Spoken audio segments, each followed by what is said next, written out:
Hello, everyone. Welcome to another episode of Nerds Be Heard. I'm here with my co-host Matt, as usual. A lot of stuff has been going on in the Nerdverse. So we're going to talk about a lot of things since we last, had everyone up on this podcast, and as well as talking about the last two episodes of Loki. So I'll start off with Matt. What has been going on? Have anything sparked your interest in the news recently? Everything is going on. There's just lots of anniversaries, lots of movie news, lots of Nerdverse action. We did that episode on the 20th anniversary of the Fast and the Furious, and that was last week. F9 came out in the same week. I thought that was worth noting, and I also thought it was worth noting that the franchise is officially dead. It has been buried. There is a tombstone on it, and I don't ever want to see, hear, or know about anything related to the Fast and the Furious franchise ever again. It's dead. While you're talking about that, so everyone knows, Matt has seen F9. I have not. Why don't you give everyone a little bit, non-spoiler type review / thoughts about that movie, since I know you're very passionate about it. Yeah, extremely passionate about it. I will give a spoiler-free preview of the movie. I strongly believe, as a franchise fan, that the reason people go and see these movies and have a passion for it stems from their love and their nostalgia for the original three.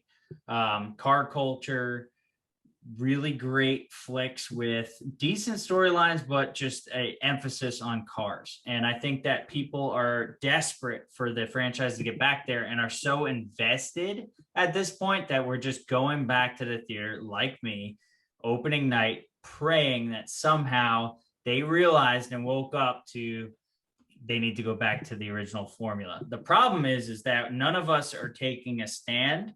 Instead, we're just kind of showing up every time, filling the pockets of Universal Studios, and Universal Studios is obviously not reading the comments of the long-term franchise fans. Now, mind you, there are a bunch of popcorn movie, dumb green screen, people that want to go watch movies that make no sense and defy logic of all sorts, like Dominic Toretto and Furious 7 stomping a building to the ground as if that wasn't a spit in the face to every fan of the franchise. So I get it. There are a group of people like that, especially internationally, that go to the movies for those kind of epic moments. And those people thoroughly enjoyed F9. My issue is that it is not even remotely even a nod to car culture anymore. What F9 did is it expanded on what Fate of the Furious did, which was just completely throw logic out the window. Now, we all can agree. Fast and Furious 5, Fast 5, Furious 6, Furious 7 started to really push the boundaries of, okay, this is just ridiculous. Yes.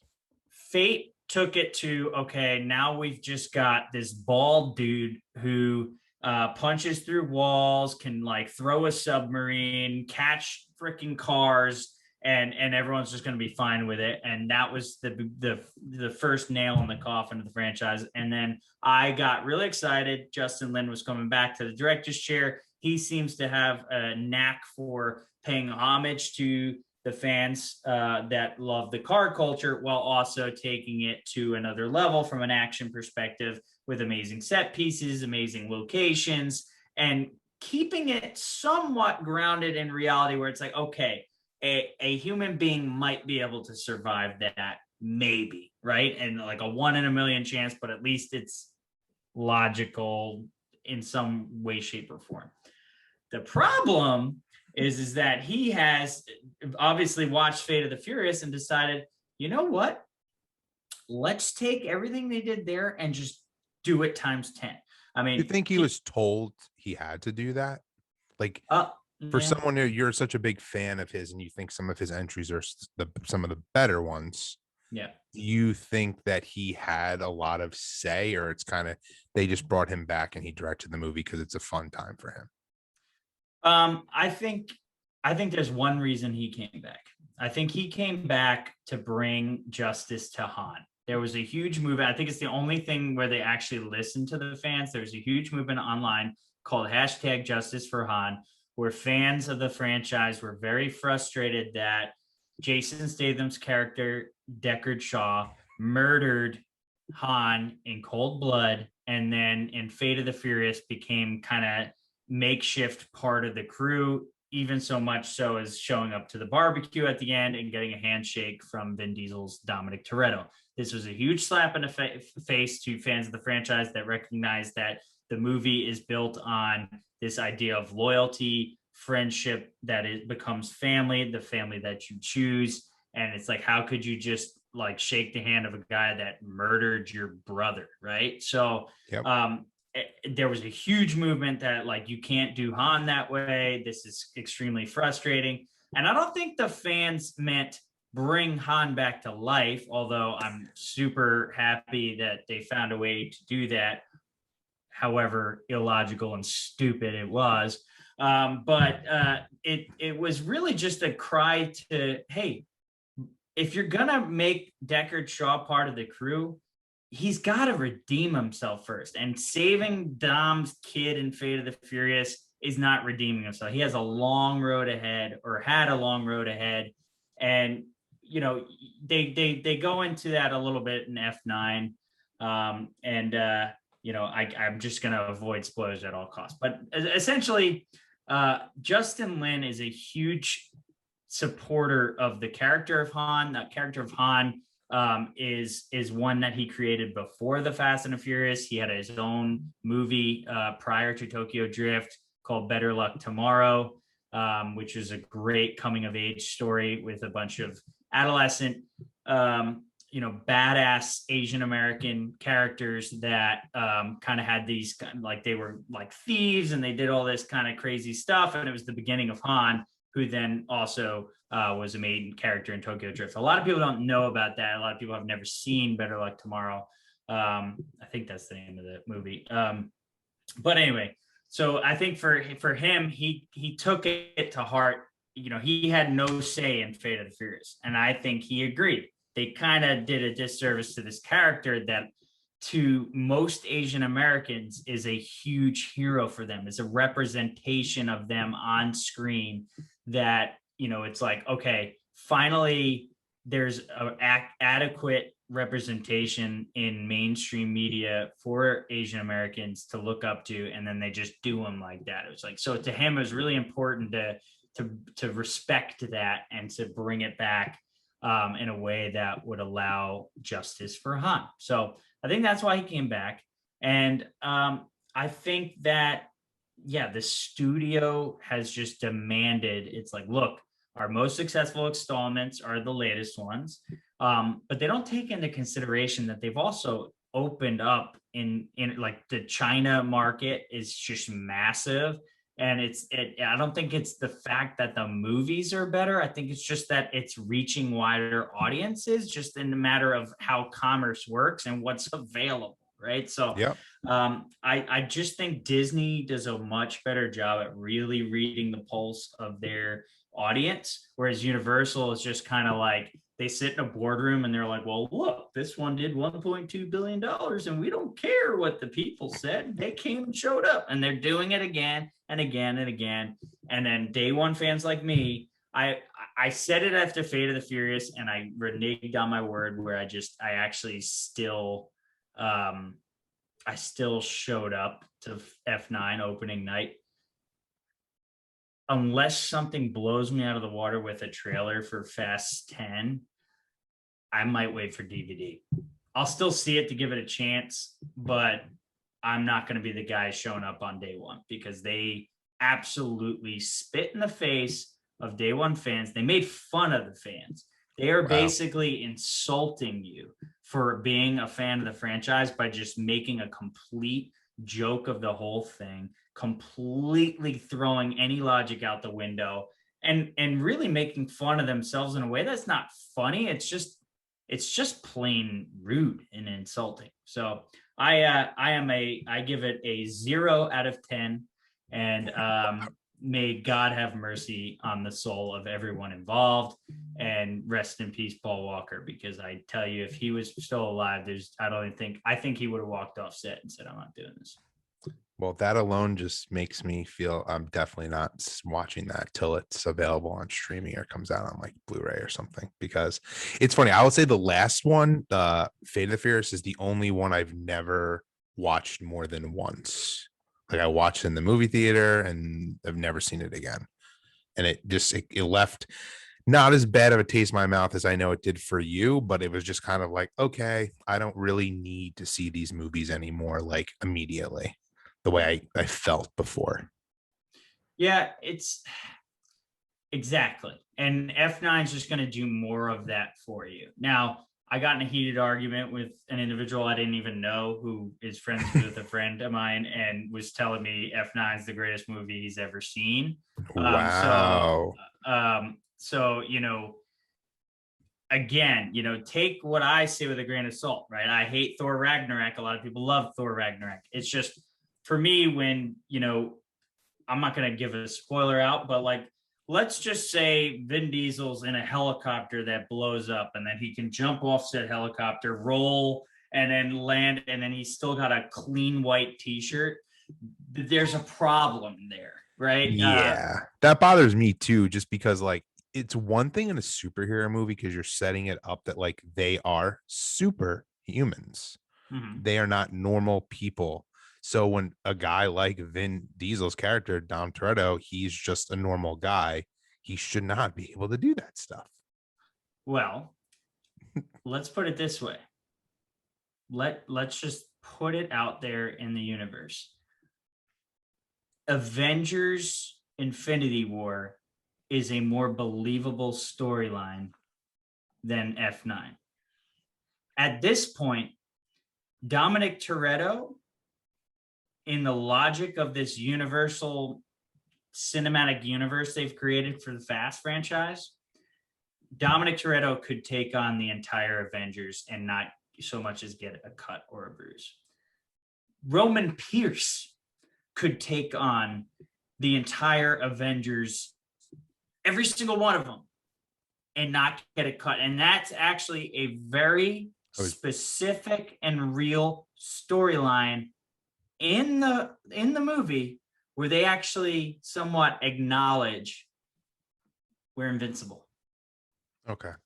So really brutal. The one thing you'll like is there's like a full 5-minute scene of them referencing Star Wars characters and who's what Star Wars character. Oh, interesting. That's an interesting thing to have thrown in that movie. I wonder if Justin Lin is being like, "Hey, I want to direct a Star Wars movie." It could be, and it was a very long scene, and it was goofy as hell. But as a nerd, I kind of was like, okay, this is fun to watch. But that was Speaking of Star Wars, because we'll roll. I think you gave a pretty good we're moving on. Fast I Nine. don't Let's want move everyone on to from talk that. about it again. Yeah. Yeah. So, but your boy Han is going to be in Kenobi, which we've all talked about. Yep. And there's been rumors that have been coming out that Inquisitors are going to play a big part of this series. And are you familiar with what the Inquisitors are, Matt? Because they were first really introduced in Star Wars Rebels. I'm not. Educate me and the fans that are casuals. So Inquisitors, weirdly enough, two things have come out since we've last all spoke with each other.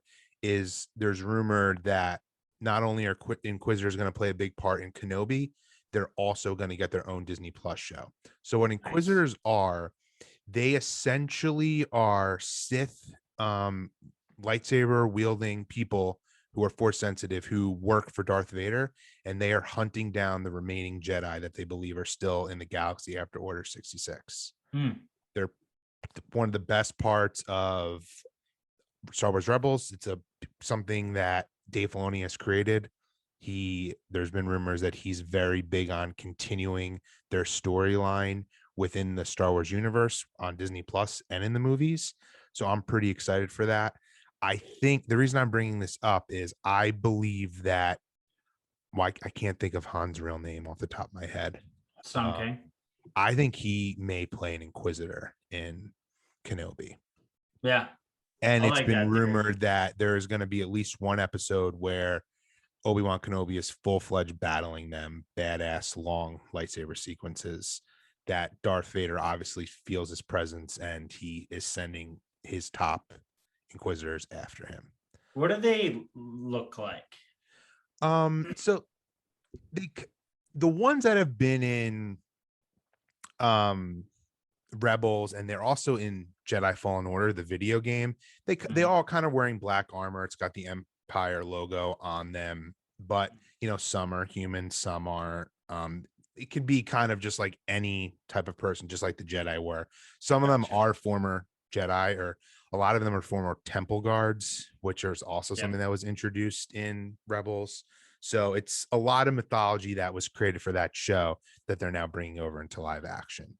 Okay. Yeah, I was just wondering because Sung Kang has grown his hair out pretty dramatically, and I was wondering if that had something to do with the character, the way they kind of are portrayed Yeah, or I whatever. mean So, they've shown them both wearing helmets and not having like face covering, so it could be the look they're going for. For all we know, he could end up being someone that Obi-Wan Kenobi befriends on Tatooine, and there's now basically been confirmed rumors that he will leave Tatooine mm, on for one reason or another. nice. I mean, yeah. Honestly, I think that's probably my highest anticipated show, movie, any type of media content in a long time, if not all time. I'm a huge Kenobi fan, and I think just that even if they just stayed on Tatooine, I think it'll still be the most epic show ever. I agree. And yeah, they've got so much territory they can cover. And let's be honest, when they've gone down these kind of paths of kind of, hey, let's venture off the main timeline a bit and let's focus on kind of some of these side stories and kind of alternate timelines from what we've already kind of witnessed. It's been really good, right? Rogue One Yeah. was one of the best installments of the Star Wars cinematic universe. I really enjoyed Solo. I was one of the original people to see it and praise it, and I went in as a hater. Like, so I mean, Kenobi, I have really high expectations, and I can't see them really screwing this one up. It's So funny. Speaking of Rogue One, I don't know if you've seen this rumor, but I've read a lot of sources that say it's true. They don't know to what extent, but for the Cassian Andor series, George Lucas is involved to a certain extent. and Whether they're he's, bringing Amelia Clark's character back. Did you hear about that? I did hear about that, or she's kind of said that I don't think it's been official, but she was in a comic book that they brought her character back, and she's basically saying, "Hey, I'd love to come back," but there are rumors that she's probably going to get a show, and I'm assuming with Darth Maul, kind of unofficially solo too, like, but going with that underworld Crimson Dawn storyline. Darth Maul will definitely be back in live action. He's played a huge role in all the animated shows, which George Lucas brought him back to life. So You can't tell me Darth Maul doesn't come to Kenobi. He's gotta. it depends on the story and the time frame of it, I feel like they have to. because I mean, have you seen the episode, have you seen any of the clips from Rebels with Obi-Wan Kenobi in it? Yeah. So you know what happens to Darth Maul, right? Well, Or when he comes back with his metal legs and no, the so I way, mean, spoiler, do you want me to tell you the spoiler yeah, on there? yeah, So in Rebels, actually, it's pretty poetic. Darth Maul is hunting Obi-Wan Kenobi. They do meet while he is, on Tatooine looking over Luke, and they do battle, and he kills him once and for all, for real. yeah. And you think they're not gonna? They're just gonna keep that canon and not do it live action? I don't think they'll redo that in live action. There may be flashbacks that get him in there. I just don't. Dave Filoni's created that. It's that is official canon, the animation. If it was just in a book or if it was in a comic book, I totally think they would change it. But I don't think they'll redo that scene in live action. I personally don't, but there may be flashbacks. I'm making a bet. We're gonna come back to this. It doesn't mean they won't interact based off the timeline they show it, but that is the last time he is seen. Yeah, I think he'll be in it somehow. I don't know. I mean, I feel like, all right, maybe they'll find another place to put him, but after the Solo cameo, and then with, you know, this prime opportunity for Kenobi in their history, I don't know. I feel like they might find a way to throw him in there, and if they don't, they don't. But it just seems like it could be really awesome. I don't disagree with you. I do just think the big focus is going to be Darth Vader, and supposedly Hayden Christensen was so on board and just loved it that he is going to continue his run as Vader on Disney Plus, whether it is that Inquisitor show, whether he gets his own show. I'm betting it'll be an Inquisitor show, learning more about them. I'm assuming you're going to get a taste of them in Kenobi, and people have seen the animated shows, but they still have tons to learn about them. We don't necessarily know how many they are. They're named like the seventh sister, like the second brother, like that's their names. And we've only seen some of them, and I think it's been done that way on purpose. So I think that's something for people who haven't watched the animated shows are really going to love. It's going to be pretty badass, and it's going to be really cool. And it's going to be the lightsaber dueling type stuff that the fans want to see. I think you're going to be a fan of it. Oh, if it involves lightsabers and any form of force sensitive characters, I'm in. That's why I watch Star Wars. The other stuff, it takes me a little bit longer to come around on, which again, I think we've talked about this on this podcast. Just even, you know, unless it's Han Solo, it takes me a minute. But yeah, super excited about that. And then other nerd news. There was the expanded Shang-Chi trailer. There was some more kind of releases out of the Black Widow movie. What did you think of that extended Shang-Chi view? Because there was a lot to digest. I loved it. I'm so pumped for that movie. I think that is the movie I'm the most excited for, that is of a new character. I think number one, it has to definitely be Doctor Strange and or Spider-Man, but for the new people, I'm so excited for that. I love martial arts, like that setting, and I really love Simu Liu, the actor who's playing Shang-Chi, and I thought the action looked really good.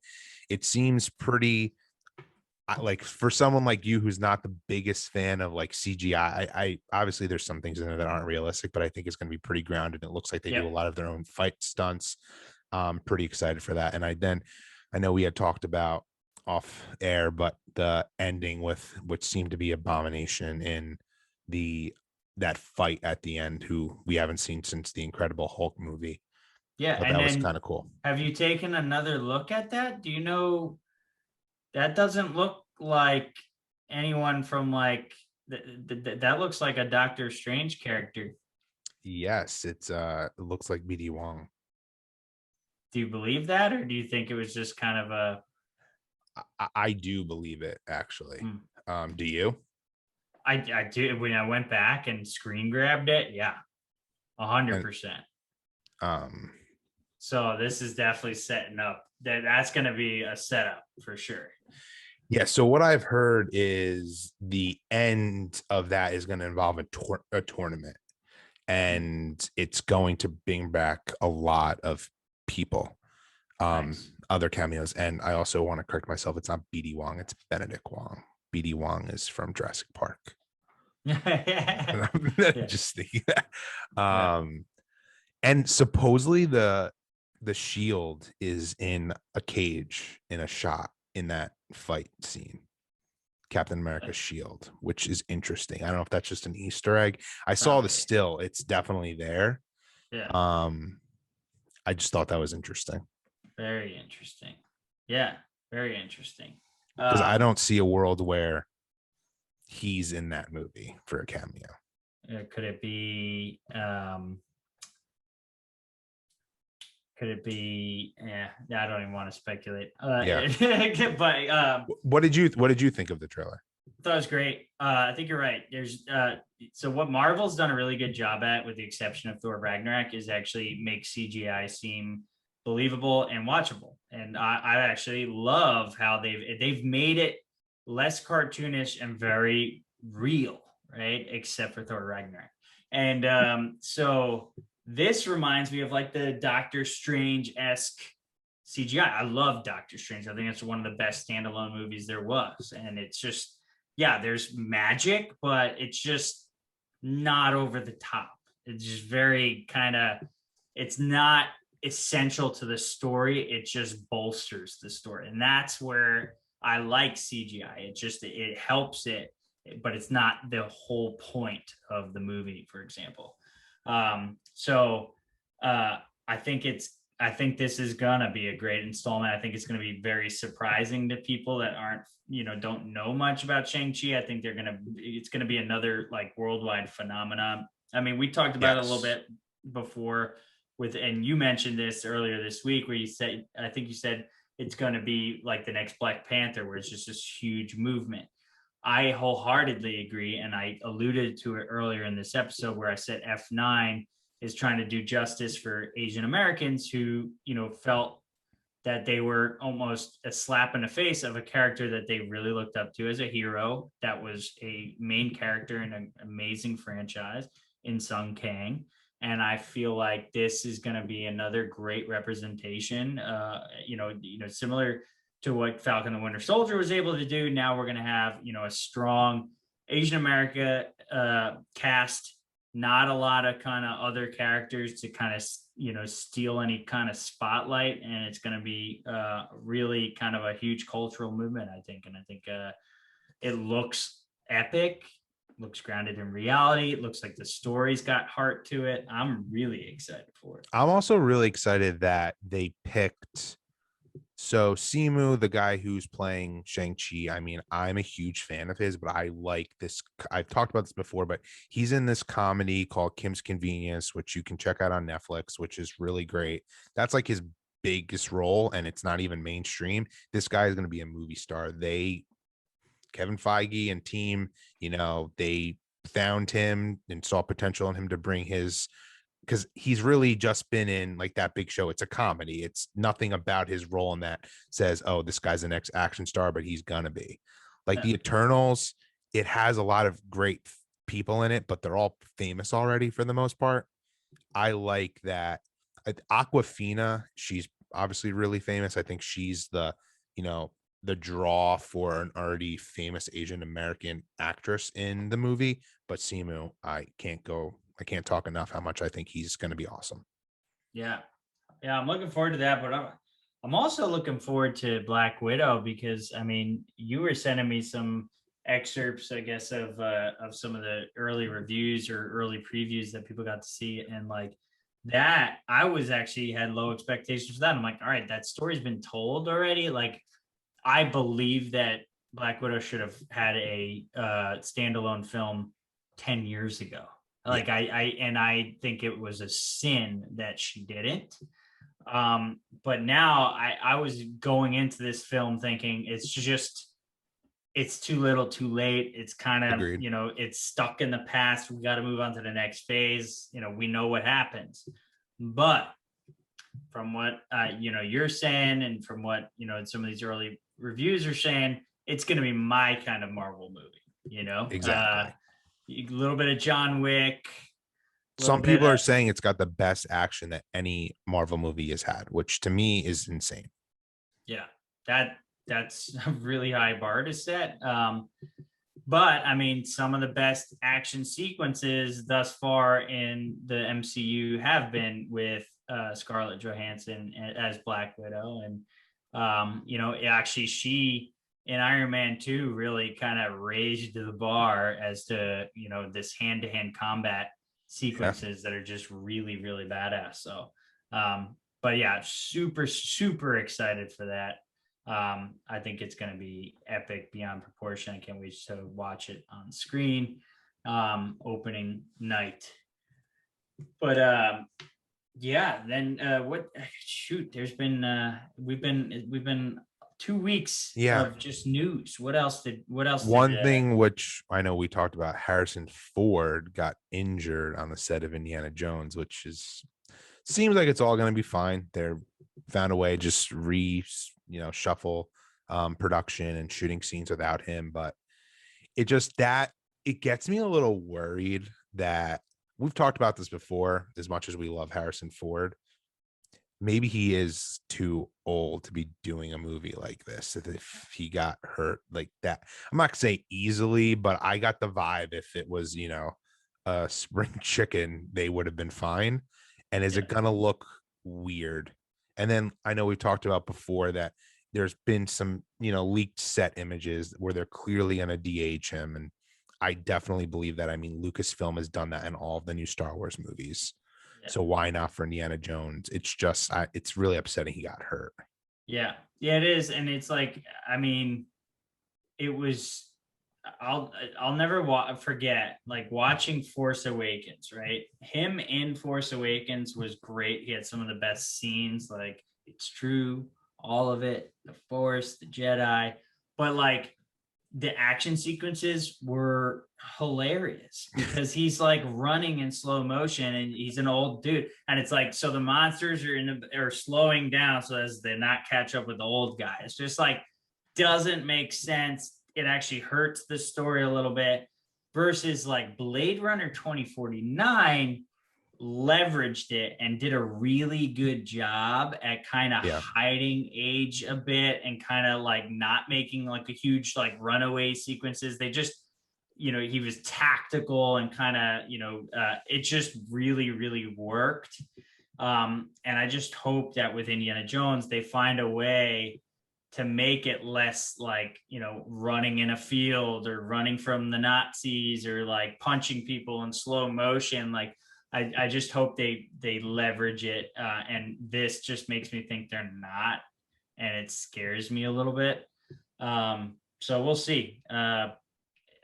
Hopefully he heals up. I think he was injured in Blade Runner 2049 as well, and they worked around it. So it's a recurring theme. But I mean, who can blame him? The dude's almost 80 years old. I know, and he lives the life of a much younger man. I mean, the guy still does plenty of things that an 80-year-old would never be caught dead doing. So more power to him. Well, that's the thing, if he was in his 60s, you couldn't expect him to do what Indiana Jones needs to be doing. So it's just, he is it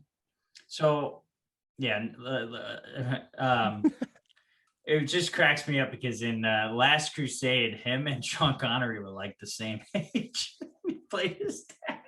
Not really, but yeah, no, I know what you mean. Yeah, they were very close in age, and it was just funny because Sean Connery always looked older than he actually was. But so there was that, and then and then I guess Loki's the next big thing to talk about, and 2 episodes we have to cover this time around, and I can sum them up in 20 seconds. Do it, since they're more fresh on your mind. So, episode 2 of Loki. Loki is now working for the TVA. He is looking for the alternate version of himself. A bunch of nothing happens. He runs into himself, who's another master of disguise, and it turns out it's a female version of Loki. We find out that there are alternate versions that can look different, that are somewhat different to, than basic exact copies, which makes me really excited because then maybe Spider-Man, you can bring back Tobey Maguire and Andrew Garfield using the multiverse. But not much else happens in episode 2. So let's move on to episode 3. But wait, real quick, before you move on to episode 3, you're 100% right. I know we've gone back and forth about the Spider-Man. It's definitely happening. That one scene at the end of episode 2 where they show the timeline and that it's going in all different directions. That's done 100% on purpose to set up Spider-Man and Doctor Strange. I'll let you go on to episode 3, but that was like the one part about the episode that I really liked. But yes, that's 100% happening. There's no reason anyone can sit here and say that it's not. All the actors are lying. Yeah. And the only other thing really to absorb from episode 2, as far as I'm concerned, is that You still don't really have a good read on what Loki's intentions are. He's doing a really good job at, like, is he deceptive? Is he being deceitful? Is he on the side of the TVA? Is he telling you what his goals are, or is it going to be one big trick? I don't know. And that's really exciting. And that's where Tom Hiddleston shines. I do love Owen Wilson still. I think he's great. I think the way he admires Loki, there's something there. And there's a really good kind of buddy cop vibe between the two of them too. And I feel like there's going to be this loyalty between the two of them, even though, Loki's, ultimately somewhat deceptive and let's say betrays him by ultimately following alternate Loki into basically they teleport out to another world, which is where episode 3 takes us. So episode 3 begins with female Loki. We'll call her Variant because I don't know what else to call her at this point. And she seems like a normal woman out to dinner with a friend, and she's asking questions to this person who you'll recognize from episode 2 as one of the people that she kind of she's a TVA agent. Yes, a TVA agent, but she's basically trying to get secrets from her and using her deception and tricks. And what we find out later in the episode is basically she uses old memories of people to kind of create these worlds where they start to earn their trust, and then she's able to kind of extract information from them. That's for people with strong minds versus people with weak minds. She could basically just kind of get information from them pretty easily and manipulate them. But this is a very kind of key ingredient that's going to set up a huge part of the rest of the show, which is she's drawing on memories from their past life. This changes everything we know about TVA agents, because we thought that TVA agents were created by the timekeepers, these big bad timekeepers, which I have theories about because nobody's really even met them at this point. So who are these? Exactly. So, but apparently they're created by the timekeepers, and we find out this episode that they're actually all variants. Every single one of them had a past life in some part of the timeline, future, past, present. They are variants that have deviated from this set timeline and are now working for the TVA, similar to how Loki was kind of working for the TVA. So there's probably kind of a common theme there. But anyway, throughout this episode, basically Loki 1 and variant Loki are trapped on a world that's about to be destroyed. There's another moon about to kind of collide with this planet. And essentially, it's a journey towards figuring out how they're going to escape this planet. They basically uncover information that there's an arc, and that they have to take a train to this arc, and then basically only the wealthy of this planet, or whatever the heck this is, are allowed to take this arc and leave. So they got to figure out a way to manipulate their way onto this arc to get out of there before they meet their pending doom. Through that, we get a little bit of a nice dialogue between the two Lokis. You find out about how they were raised, what their similarities are, what their differences are. We find out they're both members of the LGBTQ community, which is a direct confirmation that Loki goes many ways, which is a big shout out for people looking for that representation on screen. We talked about that a little bit in our last podcast. And so they've just made a direct confirmation that both these Lokis are members of that community. We also kind of get some great little Easter eggs and throwbacks to other moments throughout the MCU, one of which is Loki basically raging on a train, drinking, and singing Asgardian songs, and then he takes his glass and he goes, "Another!" and he throws it down just like in Thor, which is a great kind of brotherly bond kind of throwback, which I thought was really cool. And then ultimately they make it to a lot of different things happen, but let's not beat around the bush. They make it towards this arc, and ultimately it gets destroyed, and you're like, okay, what happens now? Credits end. What's going on? What's going to happen? And I have a theory but I'll let you kind of elaborate on anything you want to elaborate on with those 2 episodes before I give my theories. Okay, so I'll tell you between episode 2, I really liked episode 2. I thought it was a good continuation from episode 1. I was really into the show. I've told the listeners that after watching the first episode, I felt like Loki was going to be the best of the Disney Plus shows for Marvel. Episode 3 completely changed my mind. I will tell you it is now my least favorite based off that episode, which I know surprises Matt. I thought the third episode was extremely boring. I thought it was such a filler episode. And for anyone who watches or is a fan of Doctor Who, it was a poor man's Doctor Who episode. I was very disappointed in it. I hate to say it. I mean, I didn't hate the episode. It just didn't do anything for me. It did have some good moments. I did like the interactions between Loki and whatever they want to call it, Lady Loki. I personally actually don't even think that is a variant of Loki. I think she's playing him or some. I think there's more there. But regardless of that, yeah, episode 3 to me was kind of just a filler episode. I was really disappointed. I would say it's the worst episode out of any of the Marvel episodes for any of the series. That's interesting. I thought episode 2 and 3 were both extremely boring, and I'm not invested at all, which is a big problem. And I agree, definitely the worst of the 3 shows. I liked episode 1, but I give both episode 2 and episode 3 5s out of 10. I'd give episode 2 probably a 7 out of 10, and I'll go with the 5 out of 10 for episode 3.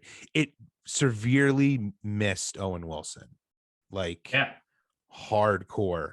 Nothing against anyone else, but I was sold on this show being like a buddy type cop, whatever you want to say, show between him and Tom Hiddleston, and I don't think it's gonna be.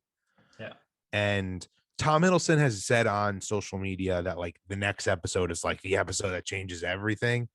Yeah. I'm really hoping for that. I'm hoping the back end of this show will, because it's crazy. It's half over because it's just a 6-episode series, which just blows my mind because I'm like, nothing's really happened for there to be just 3 episodes left. But I'm more thinking now that this show was solely created just like Iron Man 2 was to set up the Avengers. This is to set up the multiverse, and that's why it was made. And it's showing. I do think the writing though, and like the cinematography, everything, it's creative and it's good. It's just, it hasn't lived up to my hype that I wanted it to. And I think my theory strongly corroborates what Tom Hiddleston's saying. And I think the big reveal happens in episode 4.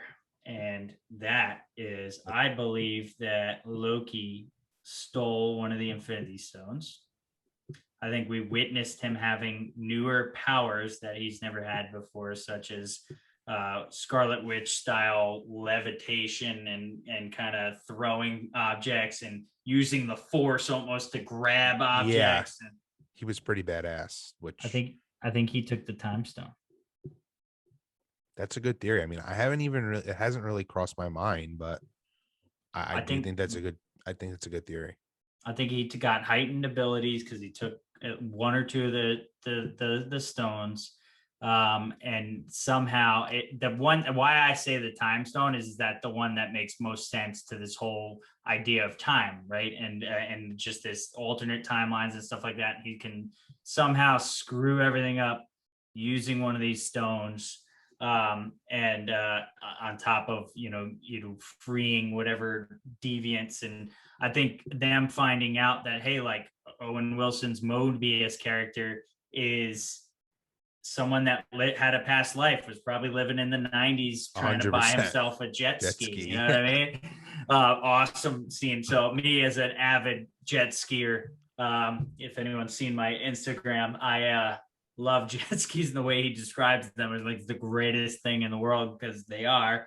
And so I think, yeah, he lived in the 90s, was like wanted a jet ski, all this stuff. And I think what's going to happen is Loki's going to somehow, make them aware of their own past as human beings. And all of a sudden, oh my God, we've got ourselves a multiverse. I do think somehow Owen Wilson ends up helping Loki, or Loki helping him in kind of taking down the TVA and creating the chaos amongst the timeline.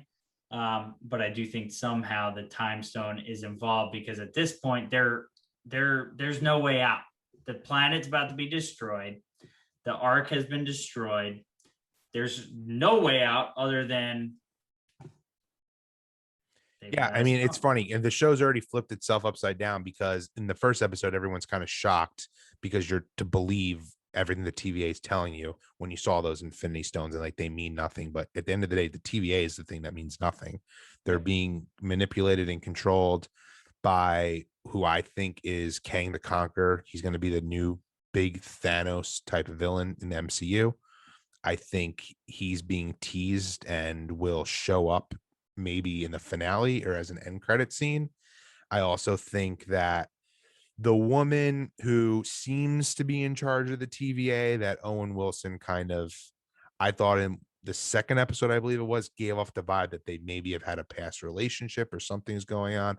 I think she's working for Kang the Conqueror. She knows what's actually going on and is just playing everyone else. Because I know the one prediction I made in our first episode, that Owen Wilson's character was definitely and ultimately going to be bad and be working with the variant Loki. I totally think I'm wrong with that and take that back, because Owen Wilson's character is a pawn now, or someone who is being deceived. Yeah. And I think I think the whole thing about his character now and why he was so interested in Loki is he's realizing something is wrong and he's starting to remember, or something is going on. The other thing that they've been making a lot of reference to, that I'm wondering if they're going to try to keep Tom Hiddleston in the next phase of MCU, is they keep kind of calling him the devil, and there's all sorts of devil mirror or like symbolism. Like, do you think they're going to try to make him into like Mephisto? I mean, I feel like Mephisto has to be a villain sooner rather than later. Everyone thought it was coming in WandaVision. I mean, maybe. Like, I don't think Tom Hiddleston's going anywhere. And I've even heard Loki may be the one show that's happened so far that is going to get another season, which is interesting to me. It would be a totally different portrayal of that villain, but I'm not sure if they're teasing Loki or that villain is coming. Yeah. I just feel like they keep doing it's like very closely, like the references are all involving Loki in some way, shape, or form. So I'm just like, are they trying to say that somehow they're connected in some way? It just seems like it's coming. But speaking of WandaVision, did you hear what happened? About that, I wanted to bring that up about the end credit scene being changed. Yeah. Yeah, that's wild. And that supposedly it's like a shadow of Doctor Strange coming to visit her. Yeah. Yeah, I mean, I need to watch that. I legitimately read about it a few hours ago. I find it's so strange that they would have changed that. No pun intended. But they're wondering. There's two things: either they did it deliberately, and we're hoping people would notice, and then it's gonna like, which is brilliant. Somehow. Yeah, or they just during a random refresh uploaded an alternate cut that they just weren't planning to release. Yeah, I don't think that. I think there's if I'm gonna now just talk out loud about this, and I don't want to get so into it, but there's been rumors that Doctor Strange was supposed to be in that show, and whether it was Kevin Feige, and I know every time on this podcast say he's a god, but supposedly they didn't want to take the story away from Wanda, and it was her show, and wanted her to be the star of it, and bringing in some powerful white dude was gonna overshadow her. I wonder now, they're like, we made a mistake not having any hints to him, and they threw that in there. because it's very clear, I actually think they're setting Wanda up to be a villain. And I don't know if she is going to be one of the villains in Doctor Strange 2. How that's going to happen. I mean, she'll go back and forth, I think, between being good and evil because she's learning all of her new powers and how powerful she is. I just think, not to go back to WandaVision, it was just a huge missed opportunity not having Doctor Strange in it. And that's what all the fans thought was going to happen. Do you think that Wanda will ultimately interact with Magneto? I want to say yes. I think they're going to find some way to retcon that. I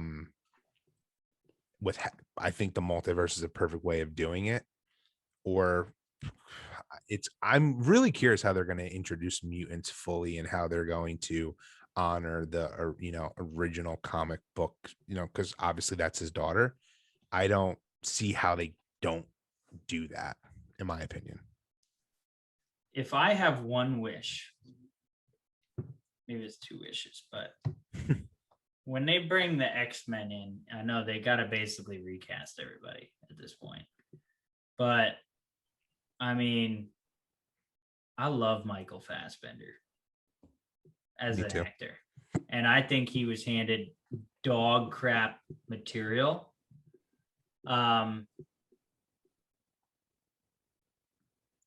With the exception of his first iteration, but everything else was pretty much dog crap. I would love to have him be a version of Magneto that somehow interacts with Wanda. Their ages are a little bit too close together, but I love Michael Fassbender. I think the dude can outact anybody, and I would love to see him do something within the actual MCU. Me too. Honestly, I would prefer him to come into the MCU as just someone new. Do that too. Because I in a weird way, now that we're talking about the whole Wanda thing, now I may go back when I'm saying they may not connect her to Magneto, because I do think they're going to want to go a completely new direction with the X-Men characters, a fresh take. I know I talked about this before. Like, I've heard some rumors that they may change Magneto's background to be where he is an African-American character, and it's more dealing with slavery aspects rather than the Holocaust, which I think would be a really good, new, more modern take on the character. And Denzel Washington has been brought up. I mean, if you could get Denzel Washington to be in the MCU and to be Magneto, yeah, exactly. I think that'd be amazing. And then, not that Wanda couldn't be his daughter, but that just totally would make no sense based off of the background that we've learned about her. Oh my God, though, take my money. Too. If Denzel Washington in any way, shape, or form comes into the MCU, I would pay $100 a ticket to see. And I feel like it's believable because, quite frankly, as much as he's one of the greatest actors of all time, he's definitely takes some movies just for a paycheck. Why not join the MCU where he'll have fun, he'll make a lot of money, and it's will be a steady gig. And it's not like, I don't think Magneto will be the presence in the MCU that it would have been in just the standalone X-Men universe, just because there's just so many characters. But I think he'd be an amazing Magneto. Honestly, though, if Denzel Washington plays Magneto, it doesn't matter how big or small they decide to make it. It's going to be massive. That is one scary Magneto. If he plays it the way I know he can. Yes. That is, dare I say that. So we're talking comic characters here, and this is unprecedented territory when we talk about the only comic book character to be nominated for anything was both iterations or 2 iterations of the Joker. I think Denzel could do an Oscar-winning performance as Magneto. That could be scary. I agree. Scary. That kind of power of both the character and then acting. I'm almost getting chills just thinking about. That's dream casting. That'd be amazing. And I think they're the only studio that could pull it off right now. Yeah. Oh my God. I'm gonna write fan fiction of just the way he can do this. Oh my God, and there's no. Yeah. No, go. There's no better casting for that character. No, there isn't. Magneto It'd is be supposed to amazing. be freaking intense, scary, massive super villain, or however you want to look at it. Yeah. But He doesn't think he's a villain, but yeah, and maybe he's who would not. you want to play Charles Xavier? Ooh, dream casting for Charles Xavier. Um, well, I will say Patrick Stewart was a He's damn near perfect. perfect. Yeah. I don't even want to. I don't want to come up with anyone else because he is Charles Xavier as far as I'm concerned. It's funny. I still would love to see them bring him, like Ian McKellen and like Hugh Jackman, just even if it's just like one frame in Doctor Strange 2. Like I feel like that still could happen, which would be pretty awesome.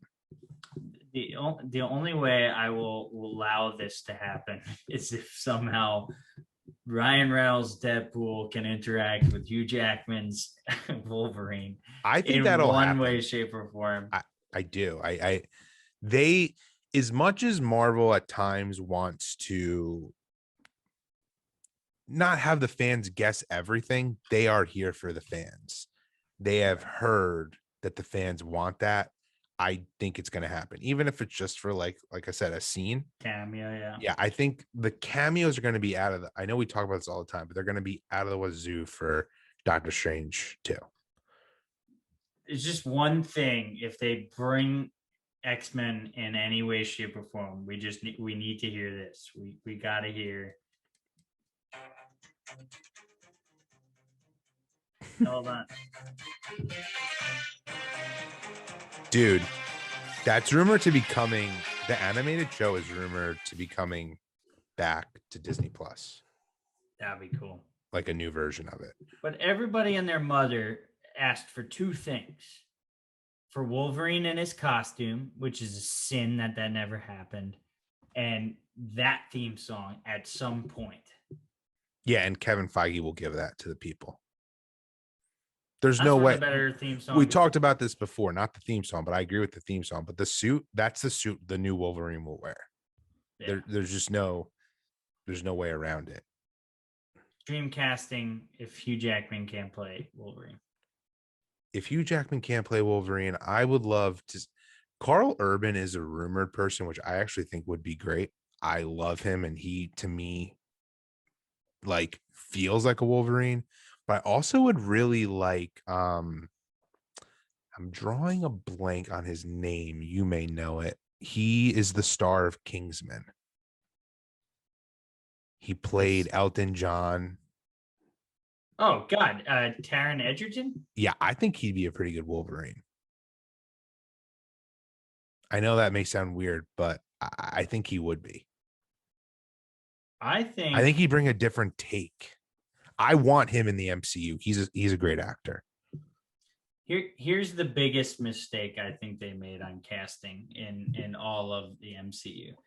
They should have put John Bernthal as Wolverine, because I feel like John Bernthal is a perfect Wolverine, and then they should have made Frank Castle as the Punisher, and everything would be right in the world. Because to me, John Bernthal, the way he played the Punisher is really the way Wolverine can be, where it's just this really, a short, stocky, manly, grizzly, just anger-filled, like that.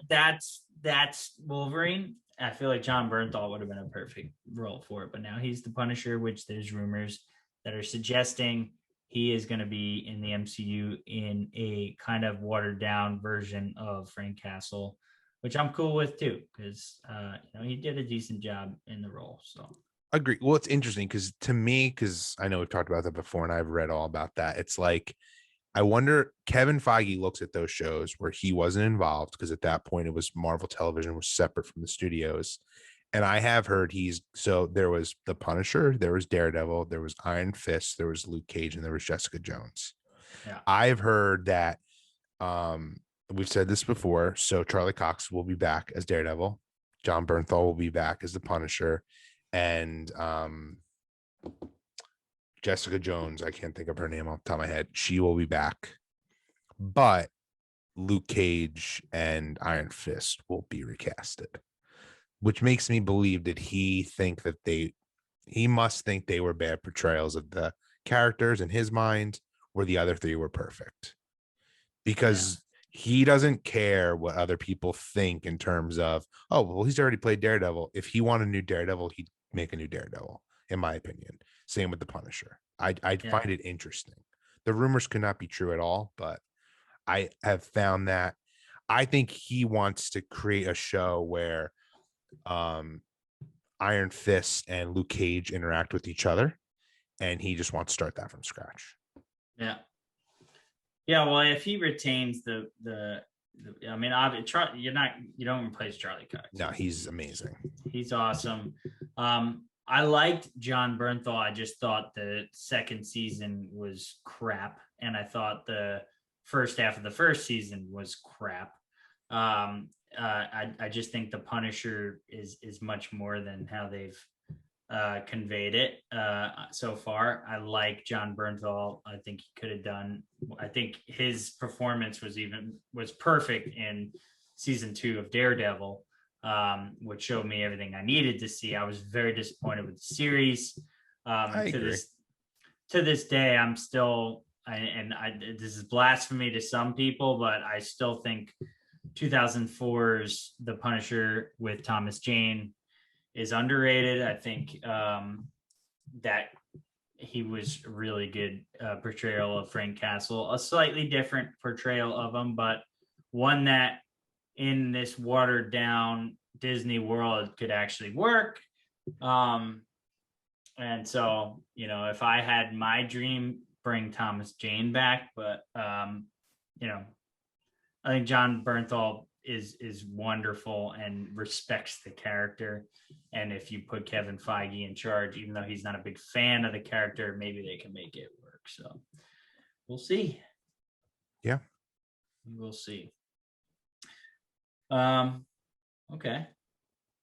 Another thing that we didn't talk about, which I know you did not like and I did, so I would like to hear your opinion on the new Suicide Squad trailer. Just light the whole DCEU on fire. Start over. It's just so funny. I'm still like intrigued because they're not like they're like, it's not a sequel, it's not a reboot. Like, what is it? Like, I think it looks good and I like James Gunn, so that's why I'm excited about it. But I don't understand why they automatically let. I think they want to just steal James Gunn, quite frankly, because I heard they let him pick whatever he wanted to make when Disney fired him. I just don't get why they're making another Suicide Squad, if I'm being honest. They kept some of the actors and some aren't there. They brought in new people. It's just weird. But I think the movie looks good. I don't get why they decided to do that. That just shows where they have no idea what they are doing when it comes to making their movies work as like a universe. I do like that Idris Elba. I didn't realize it, that like he's being portrayed as like the main character. At least that's what the trailer showed. Yep. Which I liked that a lot. That took down Superman with a kryptonite bullet. That's from the comic books. Yeah. So James Gunn is being pretty comic accurate, which I like. Which it's just another it's just another goofy CGI fest. And well, I don't know. Did you know John Cena's character already? He has a spinoff that's being filmed right now for a TV series on HBO Max. Supposedly, he's like the standout of that movie. I'm not surprised. He's the only part of the trailers that's pretty good, in my opinion.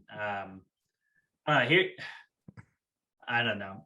Sylvester Stallone's character is just, come on, and there's just certain things that should just belong on the pages of the comic, and like a giant starfish.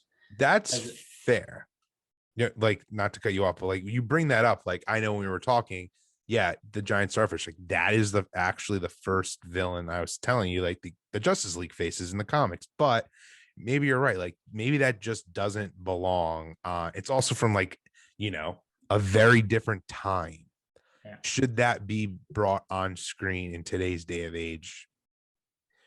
You saying it to me right now maybe makes me rethink, like, man, maybe you're right. Like, that was not the right choice. Not the right choice. In my opinion, I don't know. Here's the thing. I've got a lot of reasons to not want to see this Suicide Squad. The first one was extremely disappointing.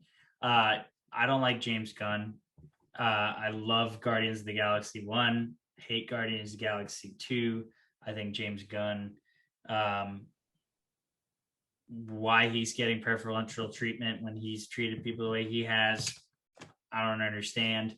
The fact that he's able to come back to Disney, I'm not a fan. I don't really want to give him my support. So that's a big one for me. I don't like It's funny you bring that up, and not to get into this, but I am shocked that Disney did bring him back. Who knows what goes on behind closed doors, but I get the vibe they brought him back because they didn't want to mess up one of their biggest franchises. He's making this movie and he will never touch a Disney movie again, in my opinion. That's what is what's happening. They made the fans happy. They may have made other people upset, which I get, because at the time I was very like, I mean, some of the stuff, like, I don't want to bring it up on a podcast, but that he did tweet is gross. And I think it happened in the very beginning when a lot of people were being canceled. Not that that makes any excuses. And I also think it helped that every person rallied for him. Yeah. Which, I know you're a big loyalty dude. It's interesting how everyone did, even like Chris Pratt, who I know there's no way the personal Chris Pratt that you read about would be friends with a guy like James Gunn, but he respects him and obviously enjoyed working with him because quite frankly, he made him a household name. Well, that's why. So Chris Pratt, good human being. Hey, I wouldn't be an action star today if it wasn't for James Gunn. Loyalty. Plus, Dave Bautista basically threatened to kill everyone if they didn't freaking sign that piece of paper. Dave Bautista is a scumbag. I agree. I'm not a fan of him at all. He's insane. I don't know why he thinks he's God's gift to the earth. I personally love Drax, but even he's been doing press and he's like ripping that movie.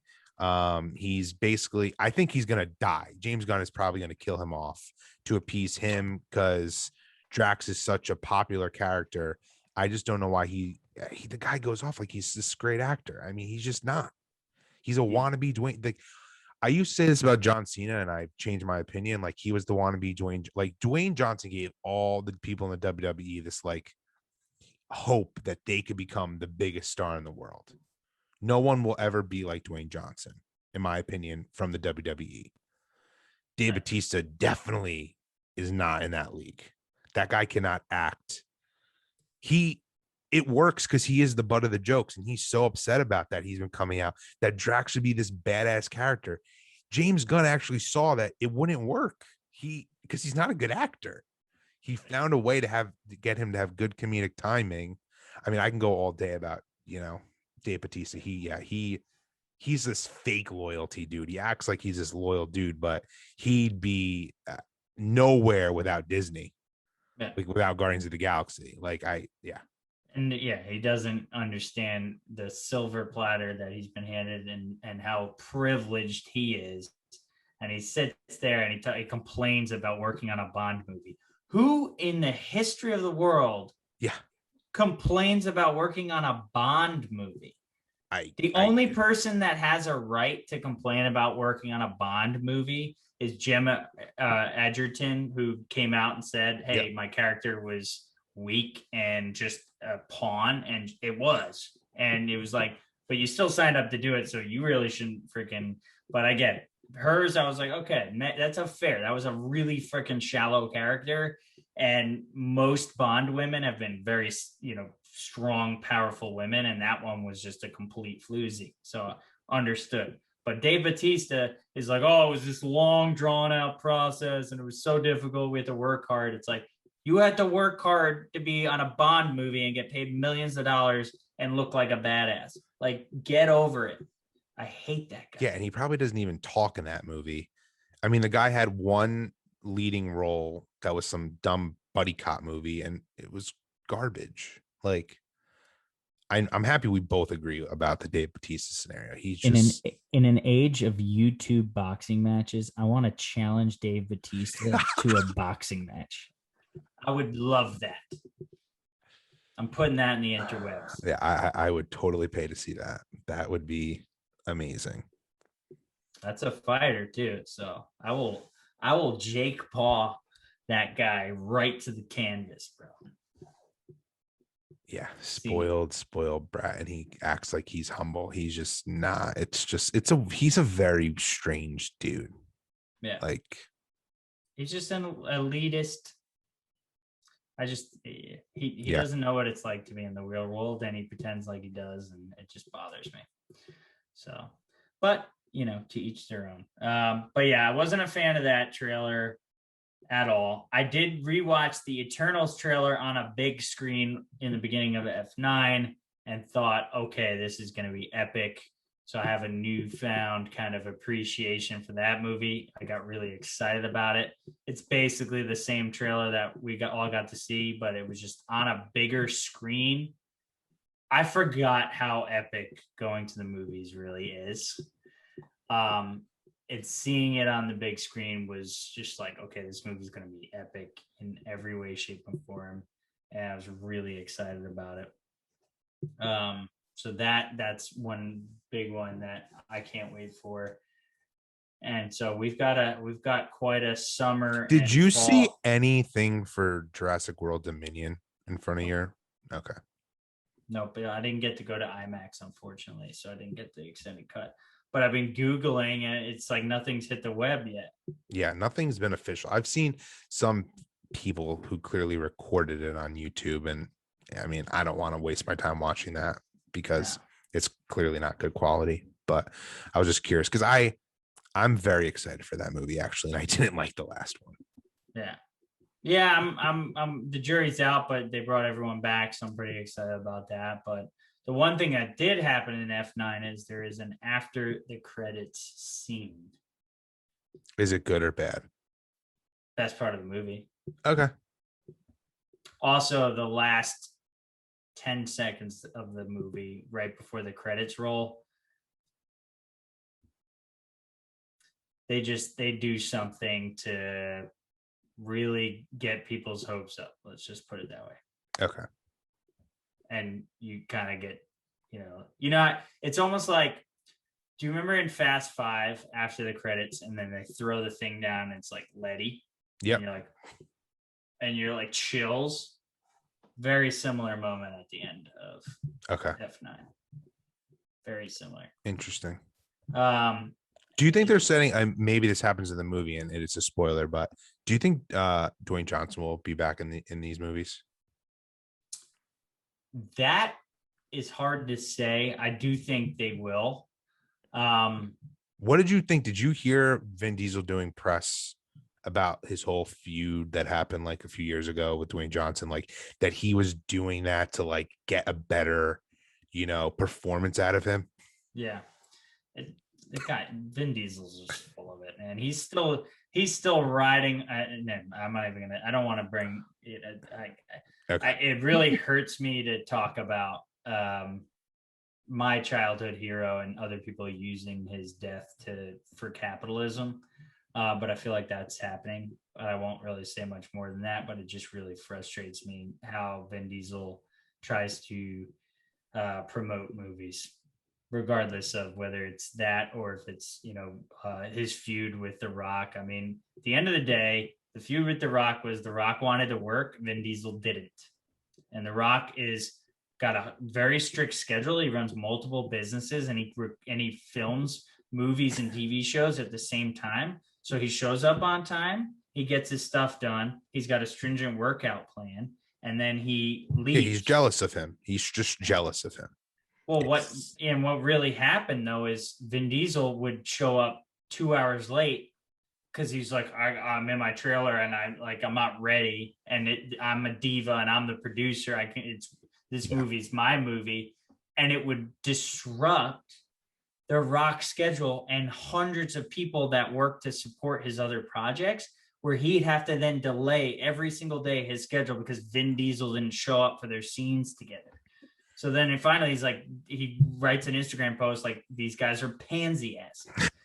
And it was like, cause they are. Cause the one thing I like about The Rock, I actually hate most of his movies, but the dude works hard for what he has, appreciates what he has, and is never going to let anyone outwork him.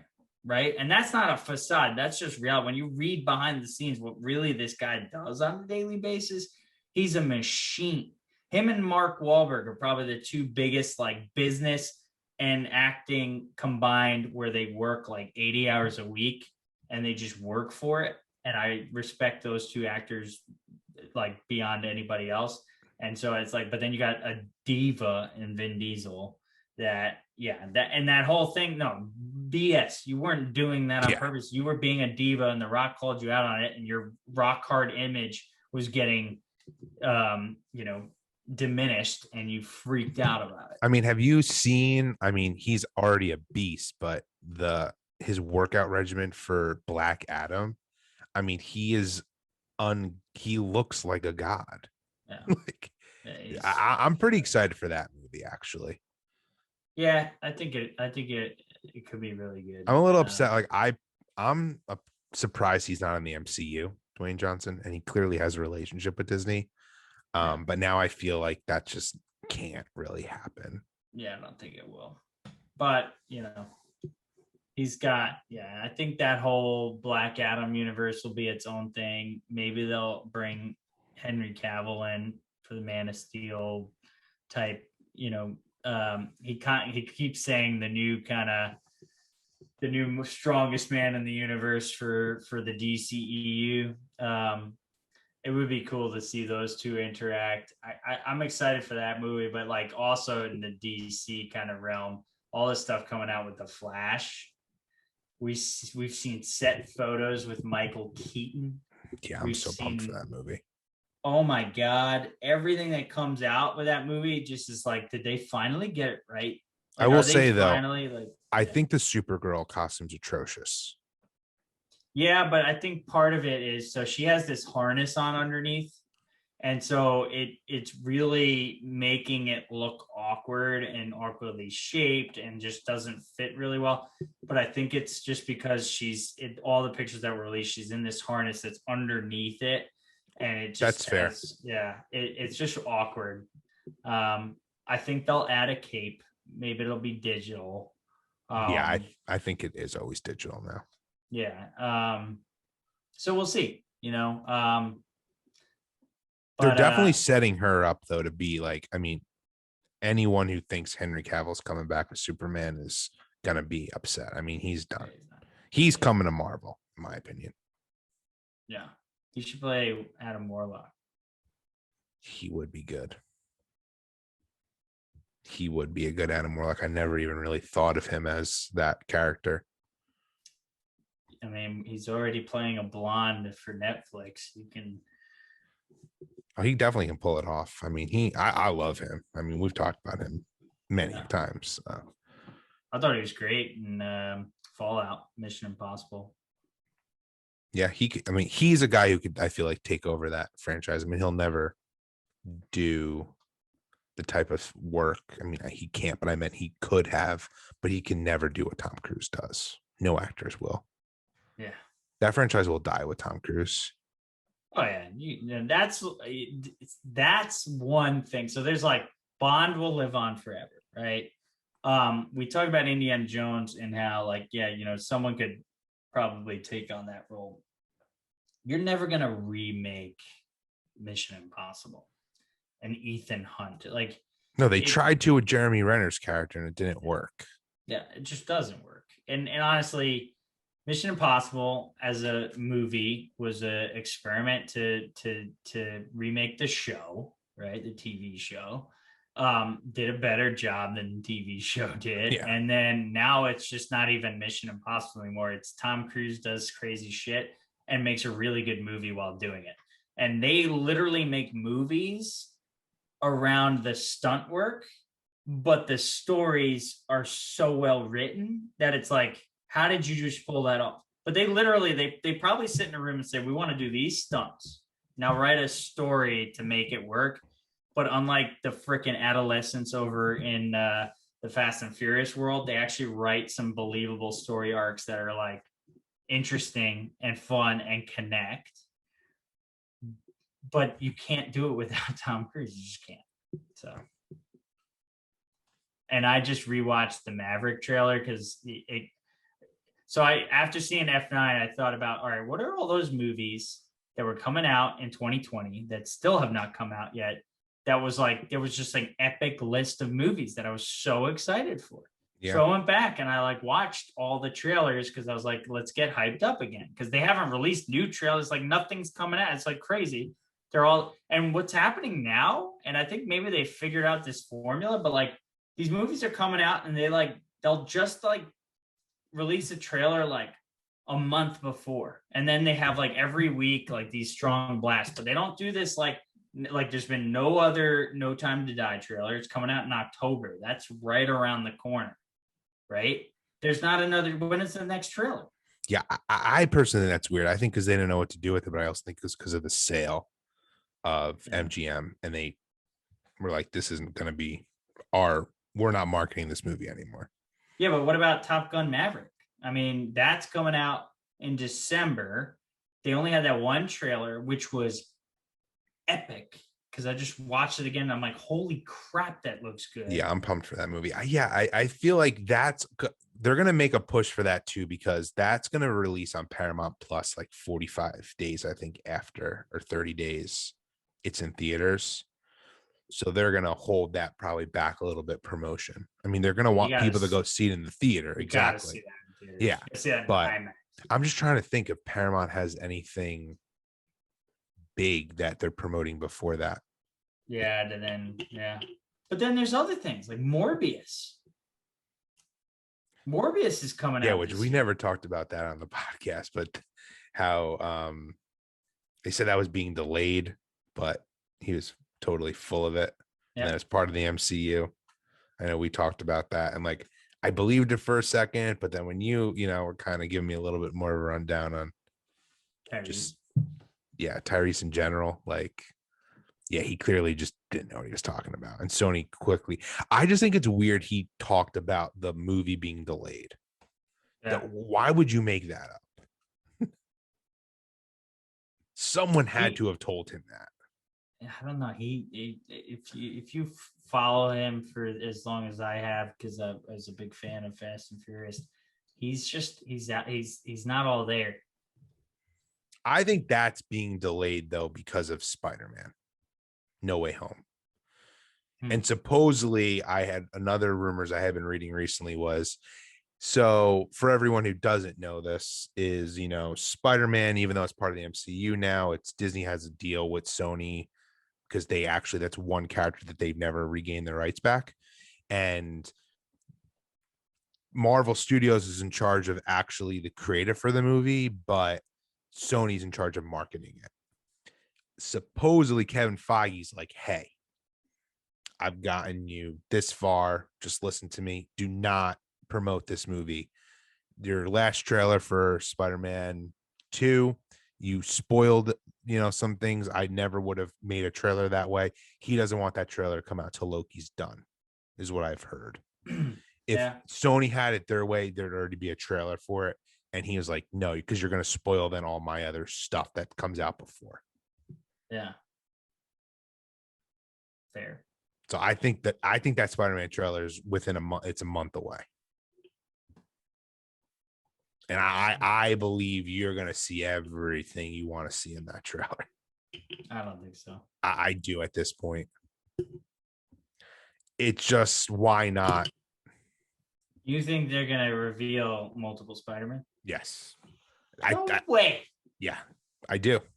That's the whole, let me tell you, there's no way Sony doesn't want that. And I think there is going to be a compromise between Marvel and Sony about showing that in the movie. That is going to get people pumped. And it's like the worst kept secret of Hollywood right now. So why insult, the the fans of the internet age of like pretending that's not happening. It does the marketing for itself then. If you're a Spider-Man, I'll use you as an example. I know you'd see the movie anyway, but I know you think Tobey Maguire is the best Spider-Man. You're not too keen on Tom Holland. You're gonna see this movie. Well, I'm just okay, fine. I know you don't not like him, but he's by no means your favorite. It's not him. It's just how they brought the way the character is kind Okay. of stuff. But what I'm getting at here is the moment you drop, just the trailer could end with you just seeing Tobey Maguire come in shot. It's done. Like everyone's gonna want to see that movie. I don't think there's any point of keeping that a secret anymore. I think what they're gonna keep secrets are that like William Dafoe is in the movie as Norman Osborn, for example.